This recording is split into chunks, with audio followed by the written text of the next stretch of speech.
Mga pastol ng kawan. Sa aking paglalakad sa landas nitong buhay, ng ang kasalanan ay ipinapamuhay. Kayo ay nakilala at sa amin ang gumagabay, ang nagturo sa amin na si Jesus ang patnubay.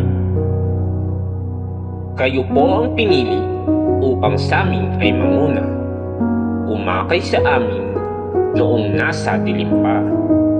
Sa amin ay nagpapayo at laging nakasuporta. Kayo ang pinunong, Diyos ang nagtalaga.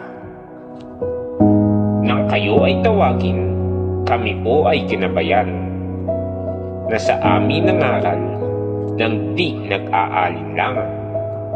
Salita ni Kristo ay binabahaginan, at upang masunod ang kanyang kalooban.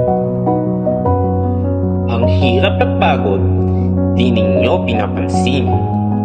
Nawawalang tupa, pilit nahahanapin. Lahat ibibigay para sa ating gawain. Kahit napapagod, ay nakangiti pa rin. Kayo ang ehemplong nais kong matularan. Ang pananalita ay merong kapakong babaan. Kapag nangangaral, ako'y tinatamaan. Sa inyong gawain, kayo'y hinahangaan. Kaya salamat po sa pag-aaruga ninyo, dahil kami natuto ng mga aral ni Kristo.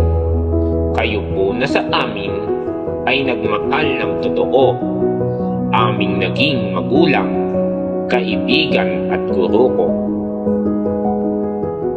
Salamat po, Ama, na makapangyarihan.